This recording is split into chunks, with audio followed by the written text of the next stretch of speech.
Isang mapagpalang araw nga po sa ating lahat. Ako nga po pala ulit si Charles Redroque and this is our 365 Daily Devotion.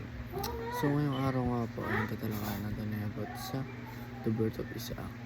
And ang topic po natin ngayong araw ay how to trust God. So, ang ating pag-aaral ngayong araw matatagpuan sa Genesis chapter 1. Genesis chapter 21 verses 1 to 2.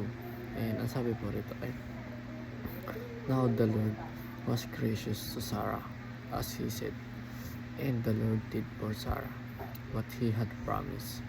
Sarah became pregnant and bore a son to Abraham in his old age, at the very time God had promised him.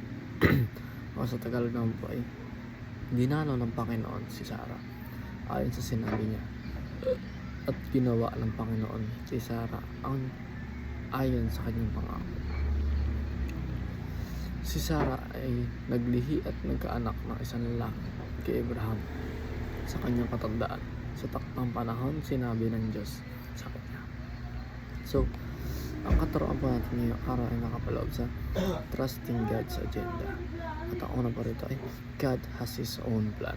So, dapat tayo ay magtiwala lang sa agenda na meron noon sa ibinibigay ng ating Panginoon. Dahil nga, mayroong sariling plano ang ating Panginoon. Ibibigay niya kung ano nga ba ang karapat dapat para sa atin.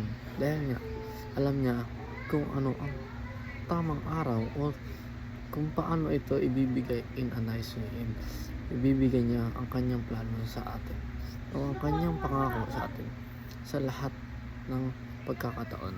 Basta't alam na ating Panginoon na makakayanan natin ang mga pagsubok na mangyayari sa ating buhay. So, ang pangalawa naman po sa ating katuroan, God His own way.